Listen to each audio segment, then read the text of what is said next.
This here is a Ottawa. Not sure the year. It's in the 40s, I believe. It does have a. Let me rotate it. It's got a Wico Magneto on it. It is sparking. Well, let's get that up there. It's sparking, which means the Wico Magneto is working good. This does have a clutch on it. Let me rotate it again.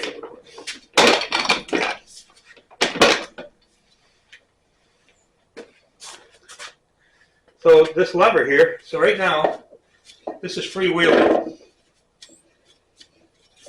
And you pull this clutch forward, and the clutch engaged. Don't know much about that, but it was, this Ottawas were saws for running mills. Let me put a little oil in that hole right there.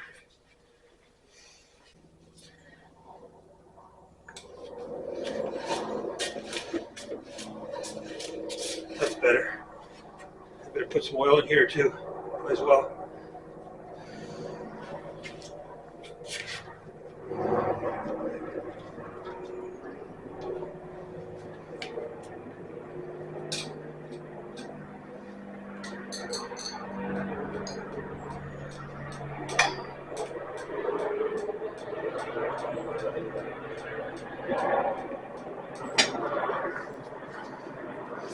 I had the oiler open when I was turning it over to get oil on the cylinder on the piston.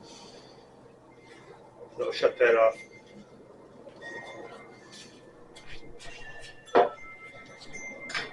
It's got a fuel tank underneath it. Let me turn it so you can see the carburetor. I'm not familiar with this carburetor.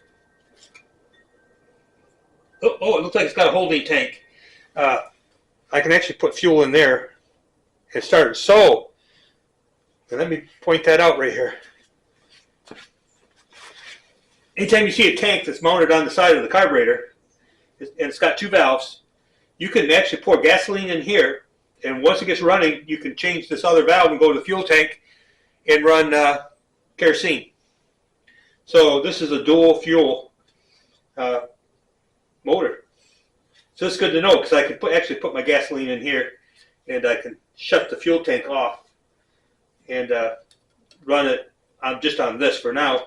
I'll have to take the check valve out anyways to clean it and check the fuel tank. I'll take my camera and look inside the fuel tank and just see how much corrosion there is. There's nothing in it right now, so it's drained out. But I'm going to see if this thing will run. I'm not quite sure how I'm going to crank it over yet, but I'll going to have to mess with that a little bit. We'll see. So there it is. It's an Ottawa. Don't know the horsepower. I would probably say compared to the rest of this stuff this size, probably 3 horsepower. It's got a really big piston in it. That piston there looks almost like it's probably 5 inches.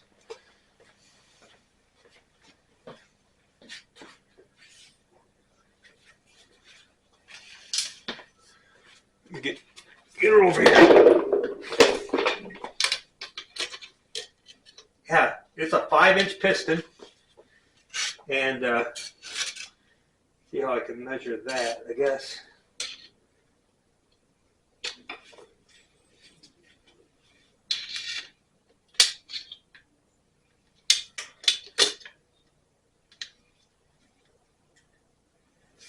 Quarter.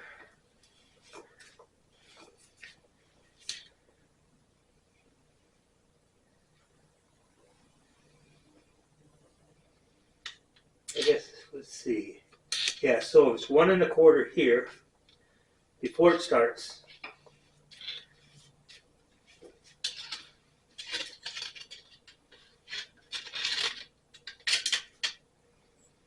And well, 5 and 5 1/2 maybe. 5 1/2. So it's 5,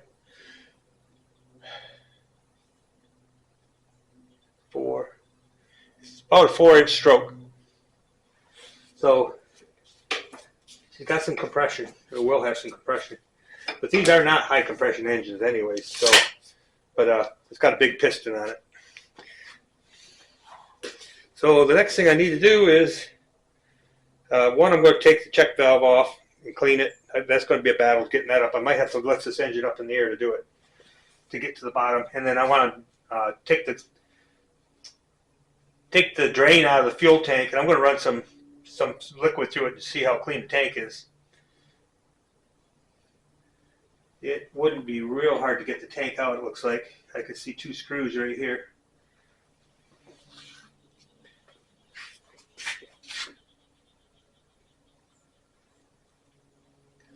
Maybe 2 more up there. But should be, it looks like I can undo the lines and slide it out the back. It turns over nice.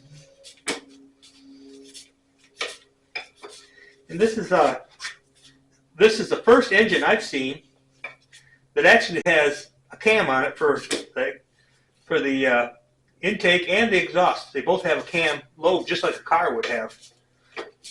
And we got the push rod right here, goes up and moves the valves. So that's different. Then you got your arm here that moves the magneto, and the timing's right here. And all that I've already checked, that's all there. It's this thing actually should run. So let me do some fuel things, and I'll get back.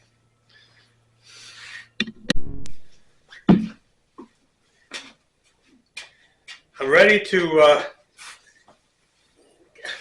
see this thing fire. I've already lubed up everything. I got to turn that oil on. I am going to give it a shot of something in the spark plug because maybe it's because this thing's got a lot of compression. It's got more than I can grab hold of. So we'll give it a little bit of extra, just something to fire until it can pull the fuel up.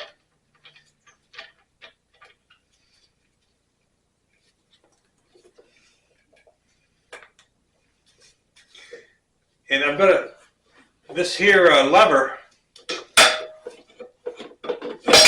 this is the clutch. Let me stand up. This is the clutch. And so if you can see that this free wheel should be, the clutch is not engaged. Well, I'm going to use it to start, so I'm going to make it so I can use 2 handles on this.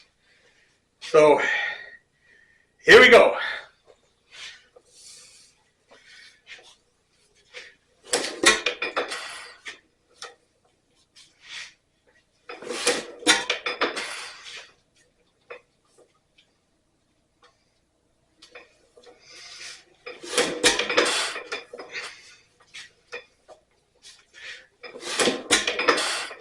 Come on.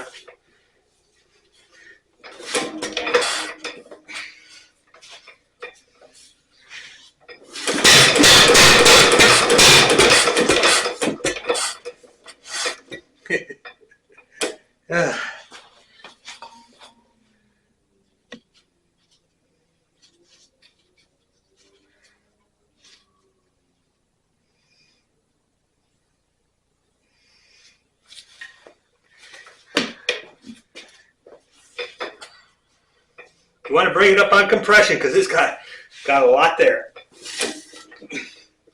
I didn't do it fast enough.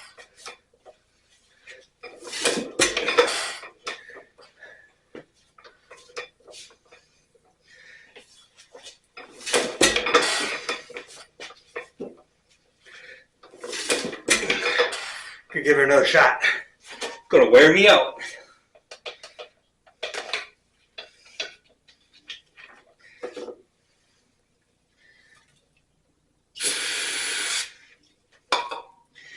I opened up the valve a little bit on the carburetor.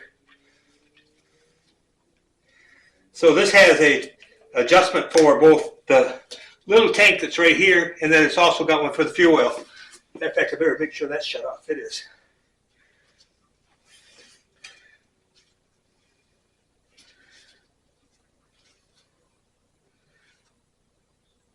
Let's go about 1 1/4.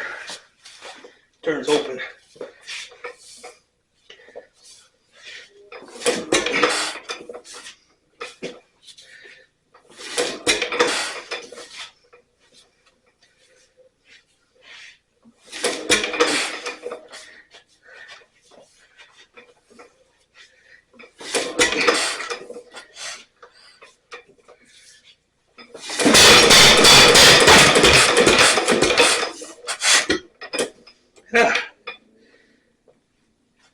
She wants to run.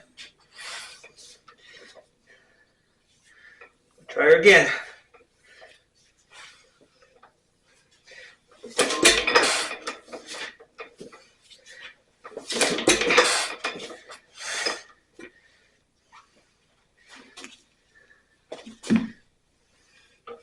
Try shooting some in here.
Okay,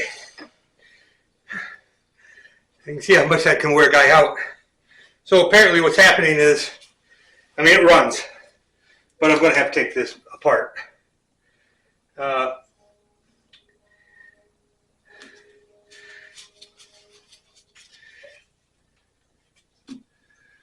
Let's see what we got going on here.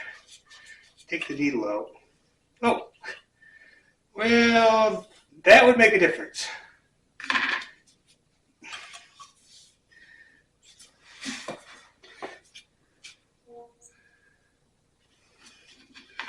That's not supposed to happen.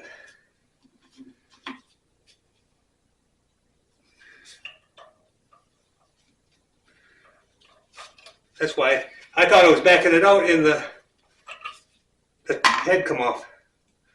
So I think I'll get a pair of pliers on there.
Hey, let me get closer to the camera so you can see what's going on here.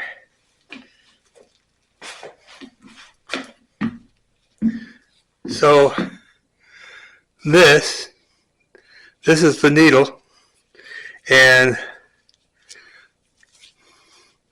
this, let me get so I can see it better. This nut is supposed to be on here, it's supposed to stay on there. It's not supposed to unscrew. So when I thought I was adjusting it, I actually was unscrewing the nut from here. So I'll clean this up. You can see the threads are kind of pretty bad shape. I'm going to run a dye over it and I'll be back. Okay, I'm back. I took and cleaned the threads of the needle and peened the end over a little bit so that one, it's got a, when you turn the knob, it's turning the needle. So let's try it. And I set it at 1. What it needs to do, it needs to be able to pull up some fuel up into that needle, through that needle into the engine.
there you have it. She's a loud one. It ran out of fuel in that little carburetor right there.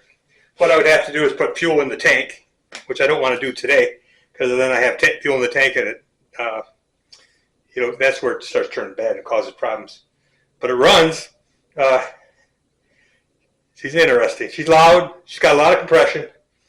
That is a. So what I found out is it's probably a 1927 Ottawa, and this probably ran a belt, maybe for a buzz saw. Let's see what else. This has a Wico Magneto on it. And the unique thing about this is it has a cam for both the exhaust and the intake. And so it's maybe a 4 or 5 horsepower. I haven't quite found out the exact size of it yet, but she's a beast. I don't know what I'm going to ever use it for. I'll probably sell it. So there it is. That's Ottawa, 1927 Ottawa, 4 to 5 horsepower, and it has a clutch on the side. And I think that's an 18-inch clutch. Let me just find out what size flywheel is, in case somebody wants to know.